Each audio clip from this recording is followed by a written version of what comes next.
Bapak lupa merekam. Ya. Karena untuk pertemuan ini pertama harus direkam.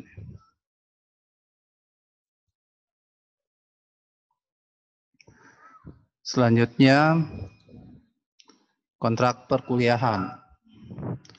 Jadi kontrak perkuliahan yang pertama, Bapak harapkan kehadirannya jangan kurang dari 75%. Ya.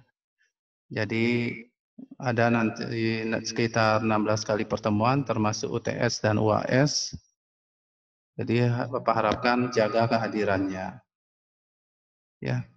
Minimal 75%. Berarti nanti kalian punya jatah libur istilahnya. Jatah tidak mengikuti perkuliahan, nanti tanya BAK-nya berapa kali boleh tidak mengikuti perkuliahan Bapak.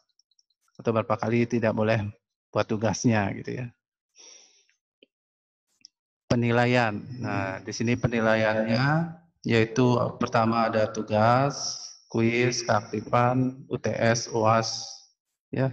Jadi tugasnya 15%, kuis 10%, keaktifan 10%, UTS 30%, UAS 35%. Jadi jika masing-masing dapat nilai 100, maka tinggal dikalikan saja ya. Nanti hasil akhirnya itu 100 grade A. Jika dapat 100 semua. Dan ini berdasarkan hasil kuesionernya. Di sini bagaimana untuk mengajar ya. Mengajar untuk pertemuan selanjutnya apakah secara online apa offline ya. Di sini dari hasilnya 67,9% memilih offline, sedangkan 32,1% memilih online. Namun setiap pertemuan Bapak akan online ya. Dan untuk pertemuan hari ini ke-6 dan ke-15 ya, pertemuan 1, 6 dan 15 itu wajib melaksanakan perkuliahan secara online atau virtual meeting. Ya, ini sudah hasil rapat kemarin ya antar semua dosennya. Tapi nanti Bapak setiap pertemuan kedua, ketiga dan seterusnya tetap online. Nanti siapa yang mau mengikuti Bapak persilahkan. Ya. Untuk pengumpulan tugas ya. Jadi waktu pelaksanaan pengerjaan tugasnya diberikan waktu 2 hari. Ini juga hasil rapat dosen kemarin. Jadi semua dosen sepakat untuk pengerjaan tugasnya itu diberikan waktu 2 hari untuk kepada mahasiswa. Yang kedua, tidak ada istilah menyusul mengumpulkan tugas. Ya, apapun alasannya. Yang ketiga, jika tidak mengumpulkan tugas atau terlambat mengumpulkan tugas, maka dianggap tidak hadir dalam perkuliahan atau ALPA. Ya, jadi ini yang menentukan absensi kalian, ya, tugasnya. Jadi mohon diperhatikan.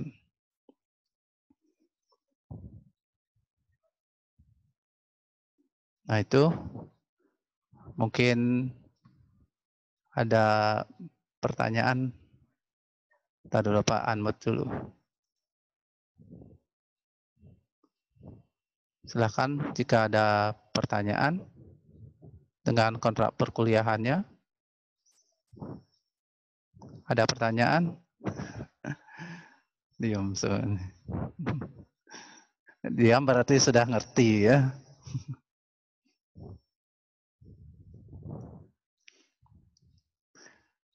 Baik, kita perkenalan dulu ya sekarang ya.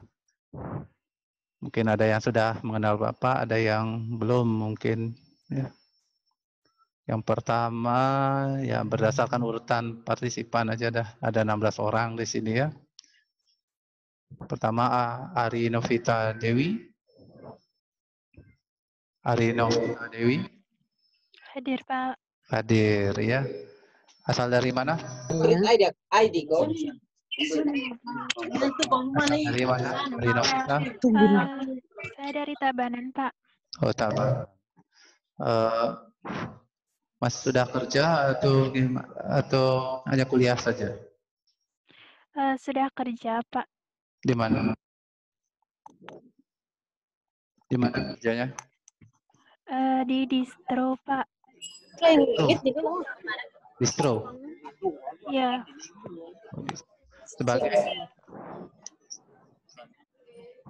Sebagai apa? Sebagai kasirnya, Pak. Oh, sebagai kasir.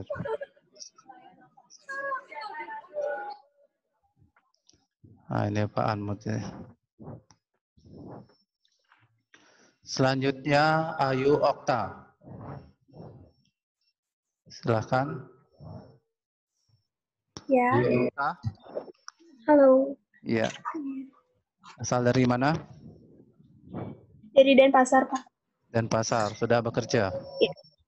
Sudah. Kerja di mana? Di bengkel resmi Suzuki. Bengkel resmi Suzuki. Sebagai apa? Jadi admin. Admin. Ya. Selanjutnya Rinovita sudah.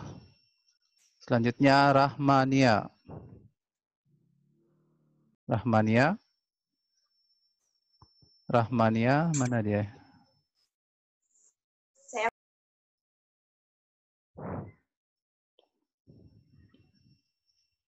Ya, Rahmania, asal dari mana? Mbak. Anmut semua ini ribut ini. Rahmania, asal dari mana?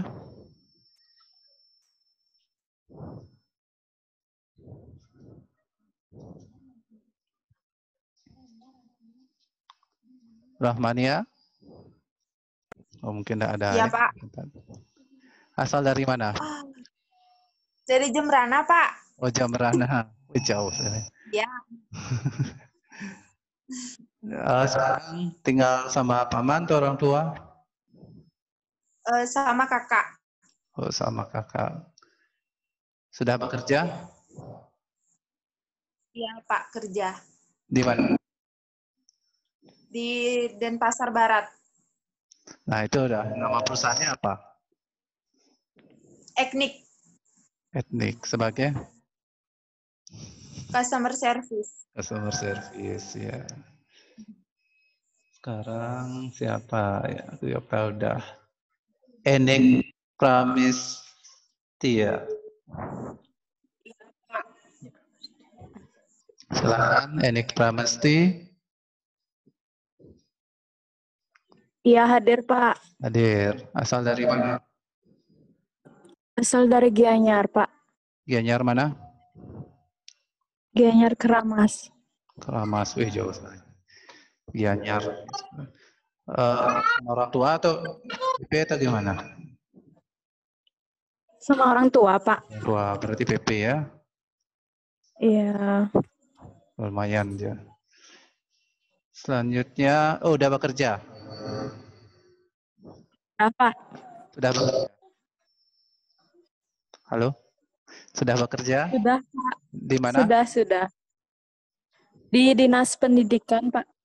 Dinas Pendidikan Denpasar? Gianyar. Oh, Gianyar. Sebagai? Iya. Administrasi kepegawaian. Oh, administrasi kepegawaian. Sudah tetap atau masih statusnya? Atau tidak tetap? Belum tetap, Pak. Oh, belum tetap. Ya, selanjutnya siapa sekarang? Yang ada aja. IGD Putu Agus Adi Mahendra. Putu Agus Adi Mahendra. Iya, Pak. Asal dari mana? Anggongan, Pak. Luklo. Oh, Luklo. Sudah bekerja? Ya. Belum, Pak. Masih pengangguran. Oh, masih. Berarti pengangguran banyak acara. Iya, Pak, ya. Selanjutnya siapa ya? Siapa yang belum ketemu nih? Nyoman Suandi Putra. Nyoman Suandi Putra. Hadir, Pak. Hadir, Pak. Hadir. Asal dari mana? Ya. Tabanan, Pak. Tabanan. Sudah kerja? Ya. Masih menganggur. Oh, masih menganggur. Ya. Tidak apa-apa ya. Ya, Pak. Selanjutnya Gede Putu Agus. Sudah tadi ya? Ade Mahendra ya? Selanjutnya Udah Pak, udah. Ida ya. Ida Ayu Gede Putri Maharani. Maharani. Maharani. Apakah hadir? Hadir, Pak. Hadir ya. Asal dari mana? Kelungkung. Lungkung. Sudah bekerja? Sudah? Di mana? Di Bank Mandiri. Bank Mandiri. Sebagai Operator. operator.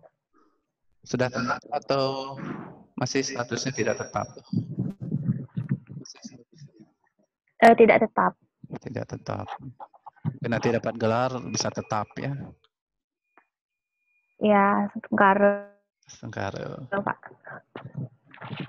Selanjutnya Ida Ayuda.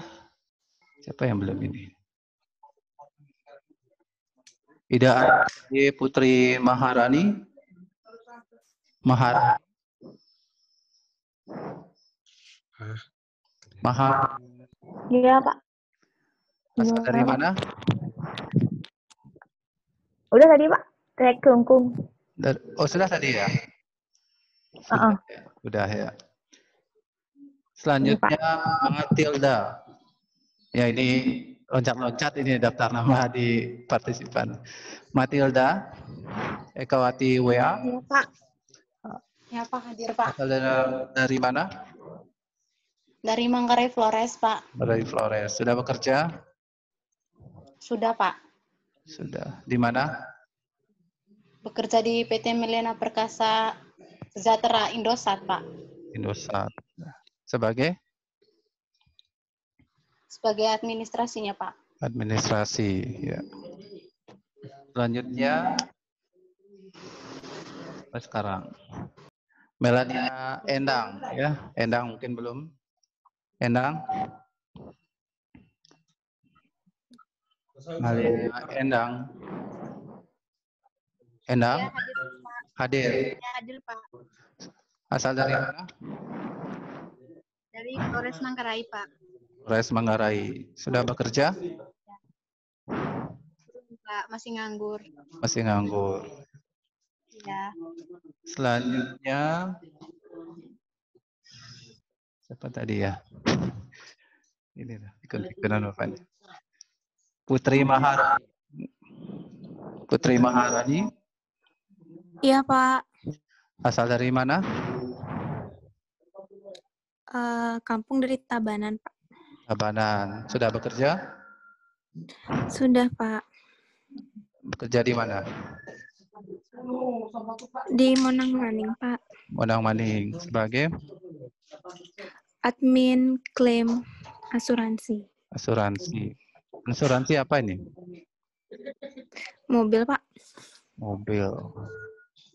Itulah namanya Pak, presidensial apa?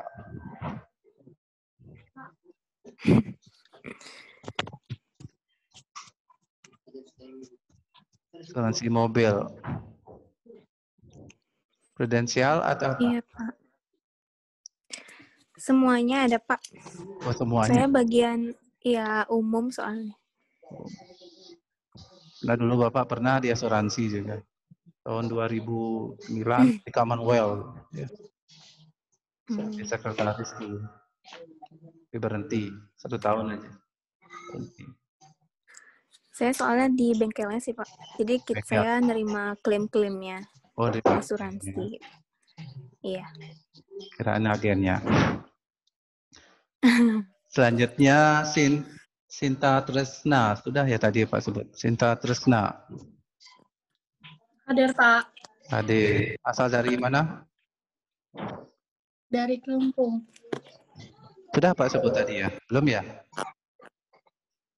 Belum ya? Sudah bekerja? Masih pengacara. Masih? Masih nganggur. Oh, masih nganggur. Kira sudah bekerja. Selanjutnya siapa sekarang nih? Tania Rizky. Tania Ya, Pak, Rizky. hadir. Tania Rizky. Asal dari mana? Tania, asal dari? Asal dari mana, Tania? Asal dari Singaraja, Pak. Singaraja. Ya. Sudah bekerja? Sudah, Pak, sudah. Di mana? Berkerja di Sunrise School, Pak. Sunrise School Bali. Sunrise School Bali. Sebagai? Iya. Sebagai teacher, Pak. Asisten teacher. Oh, asisten teacher. Bahasa Inggris? Iya, Oh, ngajar tamu, Pak. oh, ngajar Anak tamu. Berarti kelas internasional mungkin. Iya, sekolah internasional, Pak. Ya. Selanjutnya, Wiki Agia. Wiki Agia? Hadir, Pak. Hadir. Asal dari mana? Dari Sibang Gede Abian Semal. Sudah bekerja? Sudah, Pak. Di mana? Supermarket. Sebagai Kasirnya, Pak. kasirnya. Selanjutnya Bulan. Bulan. Bulan. Ya, halo Pak. Asal dari mana? Dari Jawa Pak aslinya. Jawa mana? Jawa Timur Pak, Kediri. Oh, Jawa Timur. Sudah kerja? Baru habis kontrak kerjanya Pak hari ini. Acara lagi. Sekarang pengacara lagi tuh. Iya Pak. Pengacara. Tadi diperpanjang kontrak kerjanya. Tadi perpanjang kontrak kerjanya. Oh, hilang nih Bulan. Mana dia? Bulan? Ya Pak. Tadi diperpanjang kontrak kerjanya. Enggak Pak, dari pusatnya cuma sebentar. Oh. Ya, cari yang lain lagi. Selanjutnya. Iya Pak. Selanjutnya Wiki Agia. Wiki Agia. Sudah tadi, Pak. Oh, sudah. Selanjutnya Yohanes Baptista. Yohanes. Yohanes.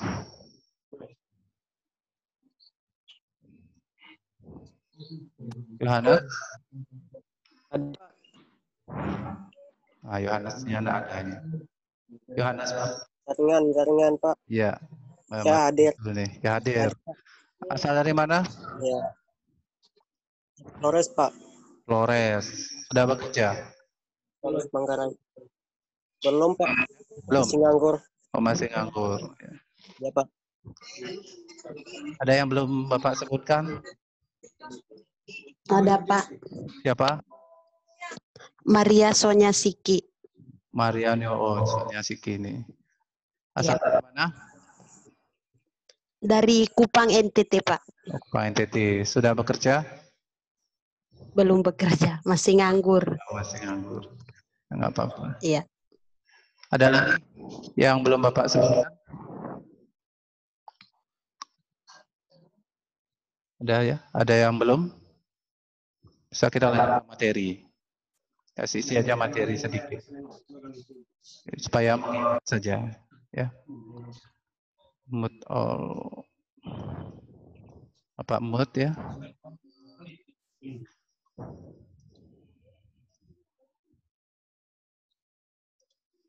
Jadi Bapak isi materinya ya, supaya mengingat saja ya. Hari ini teori saja.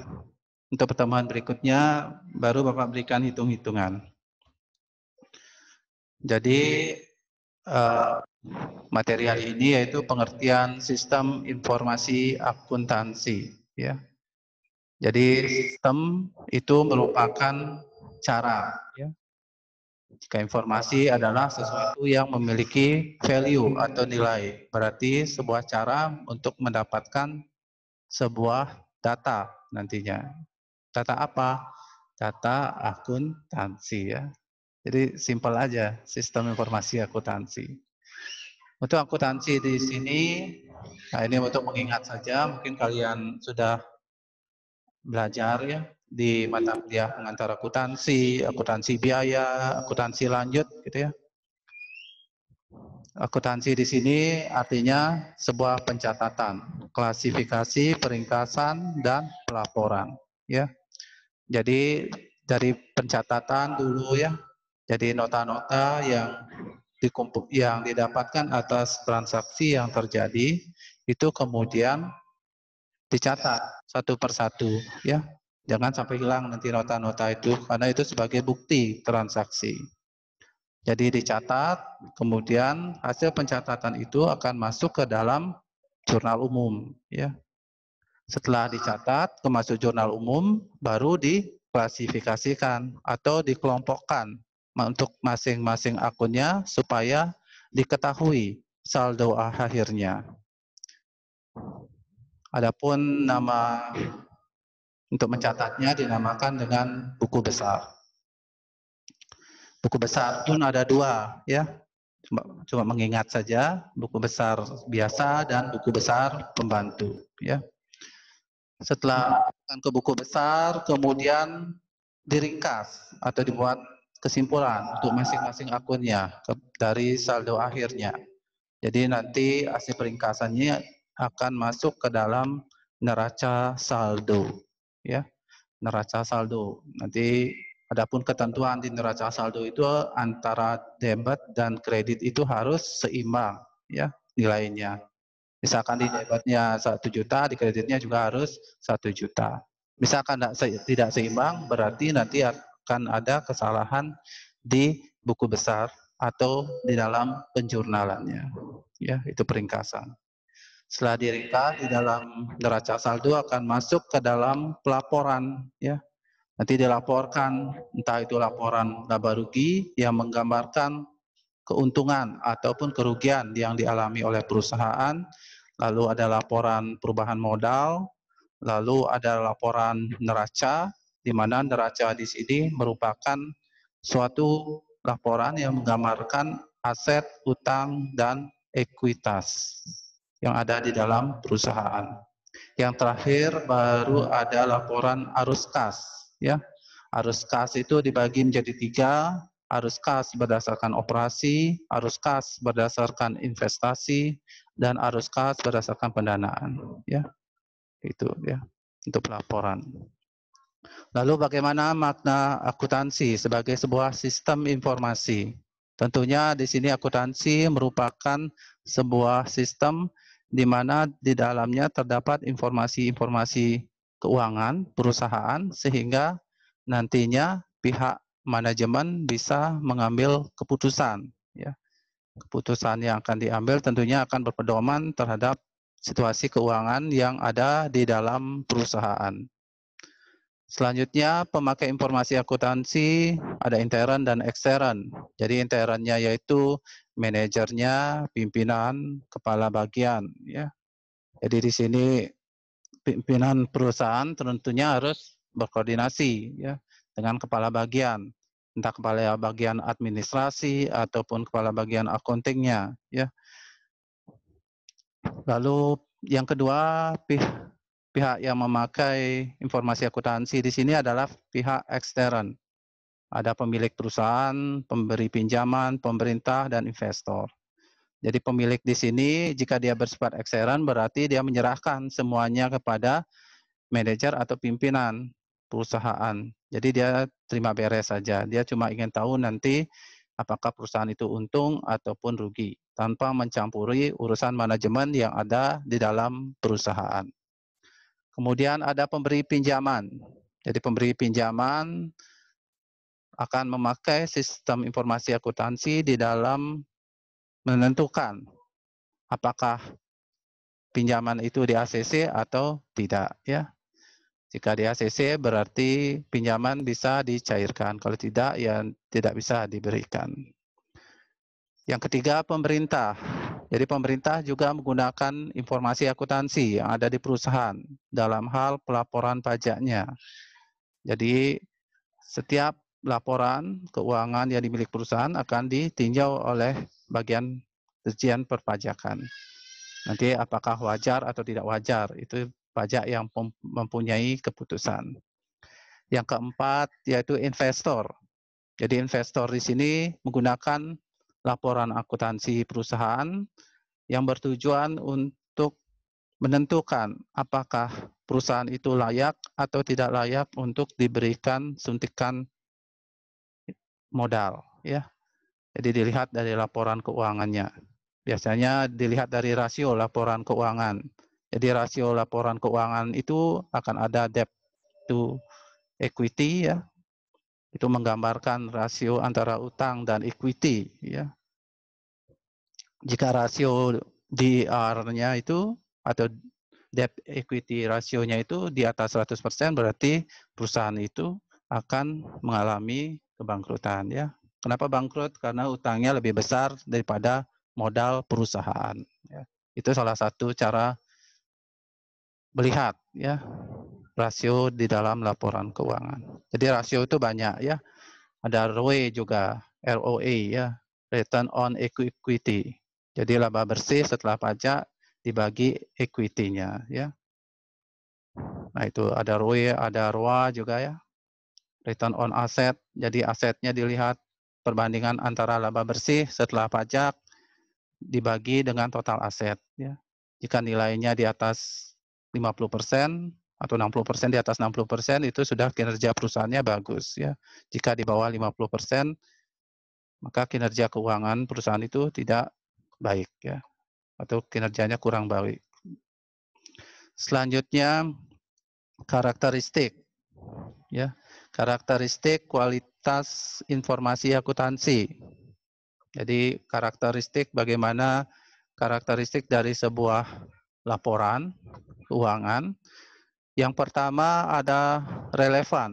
Berarti laporan itu harus memiliki sebuah nilai manfaat bagi manajemen perusahaan. Ya. Jadi harus memiliki manfaat bukan hanya bagi perusahaan juga bagi para investornya. Kok ada coret-coretan ya? Selanjutnya reliable. Jadi reliable di sini artinya laporan keuangan itu harus lengkap, netral dan tidak ada kesalahan, ya. Lengkap di sini artinya bahwa laporan tersebut sudah dicantumkan atau dilampirkan bukti-bukti transaksinya. Ingat jika buat laporan keuangan harus ada bukti. Jika tidak ada bukti maka tidak valid datanya, ya. Yang kedua, netral. Jadi netral ini bahwa di dalam laporan keuangan itu tidak ada unsur yang memanipulasi datanya, ya. Yang ketiga, tidak ada kesalahan, ya. Tidak ada kesalahan di dalam laporan keuangan. Maksudnya tidak ada kesalahan di sini artinya laporan keuangan itu harus berdasarkan atas bukti-bukti transaksinya. Di samping itu juga di dalam laporan keuangan tidak boleh ada bekas hapusan, stipu, dan lain sebagainya itu, ya. Bekas hapusan itu tidak boleh ada. Jika itu sampai ada dan dilihat, ya, dilihat oleh manajemen perusahaan, dilihat oleh dinas perpajakan, ya, tentunya laporan tersebut tidak valid, ya. Makanya jika terdapat kesalahan pencatatan transaksi di laporan keuangan, maka harus dibuatkan jurnal penyesuaian.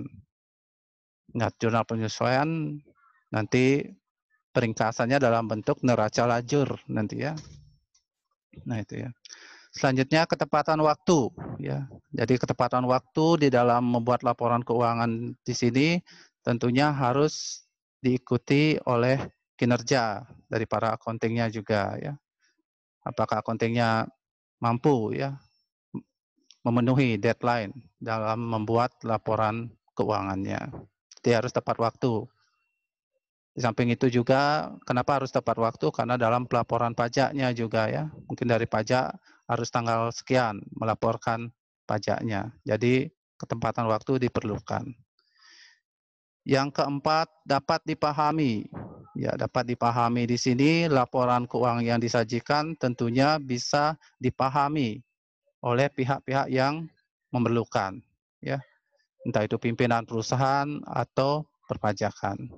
Misalkan pajaknya nggak ngerti, biasanya dipanggil biasanya ya, entah pimpinannya atau accounting-nya ke pajak untuk menerangkan dari laporan keuangan perusahaannya itu.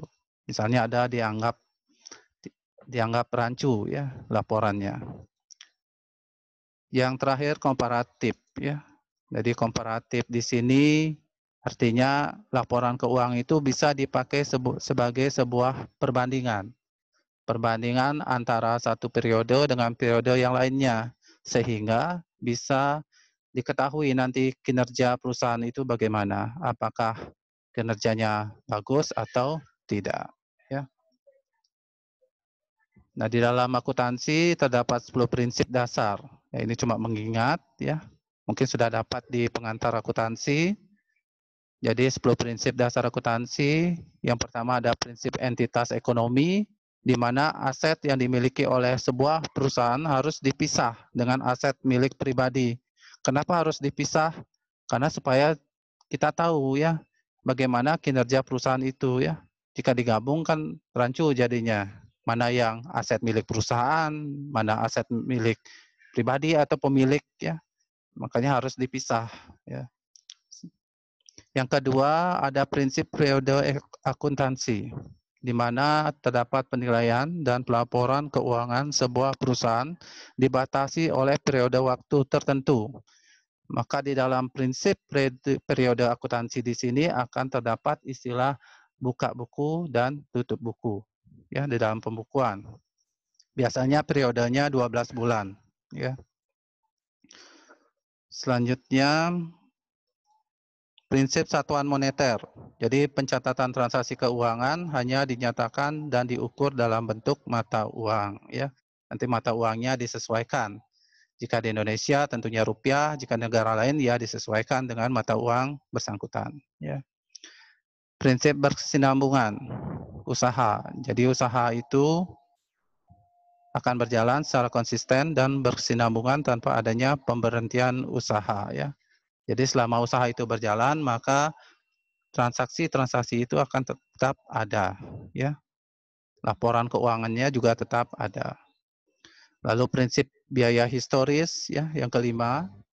Berarti di sini pencatatan keuangan sebuah barang berdasarkan pada berbagai biaya yang dikeluarkan untuk mendapatkan barang tersebut ya.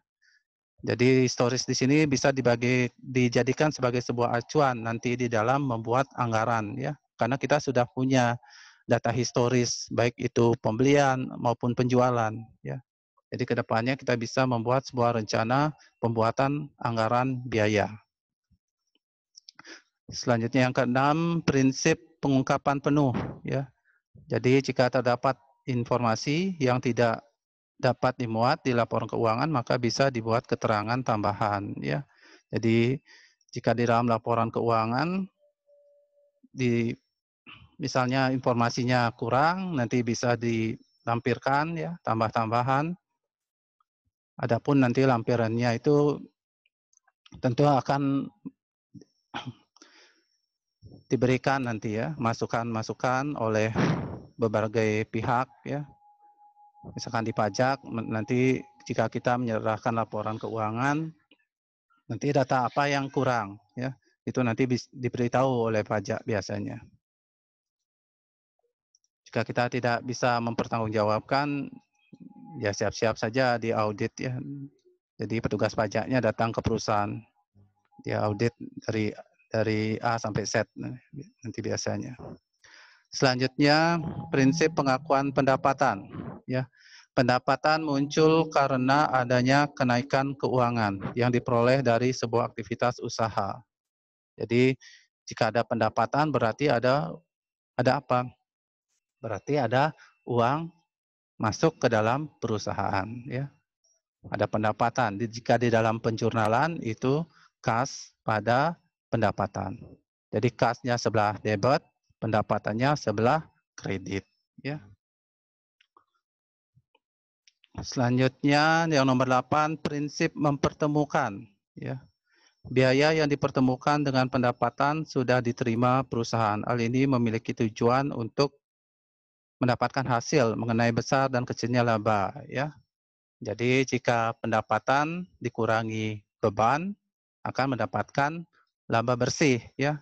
Laba bersih pun ada dua, ada laba bersih sebelum pajak dan ada laba bersih setelah pajak, ya. Jika laba bersih sebelum pajak itu ya biasanya langsung setelah, ya. Jadi penjualan atau pendapatan setelah pajak, jadi pendapatan dikurangi pajaknya, ya, pajak finalnya. Sekarang 0,5% ya pajaknya. Nanti berapapun pendapatan perusahaan, berapapun pendapatan atau penjualan tetap dikenakan pajak. Walaupun hasil akhirnya perusahaan itu rugi, itu ya, tetap dikenakan pajak. Selama perusahaan itu mendapatkan keuntungan. Nah, itu jika di perusahaan jasa ya, jika di perusahaan dagang tentunya beda lagi ya. Jadi jika di perusahaan dagang itu penjualan dikurangi harga pokok penjualan, dikurangi beban ya, mendapatkan laba bersih sebelum pajaknya ya. Jika di perusahaan manufaktur, jadi perusahaan manufaktur di sini adalah sebuah perusahaan yang mengolah bahan mentah menjadi produk jadi ya.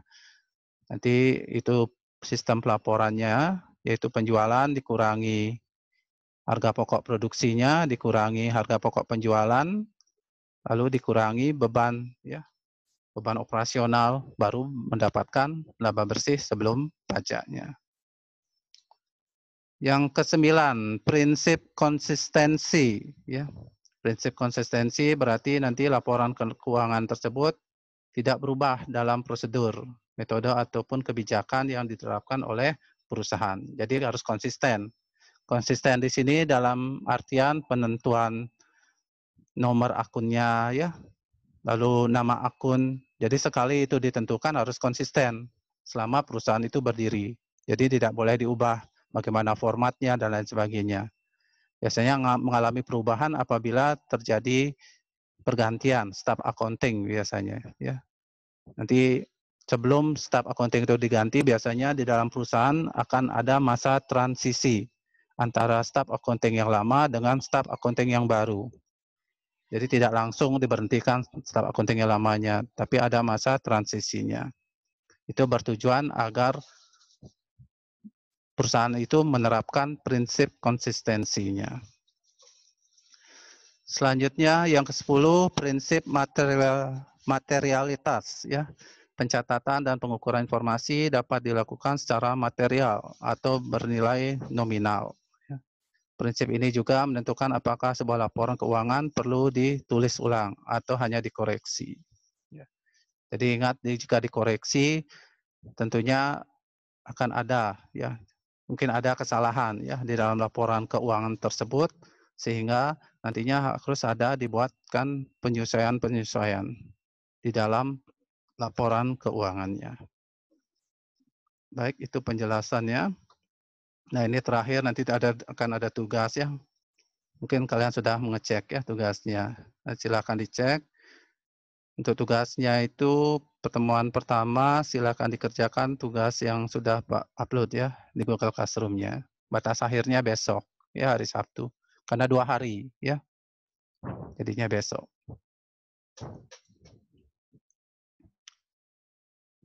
Ya, mungkin ada pertanyaan? Silakan. Ya, Bapak unmute dah, unmute all. Ada pertanyaan?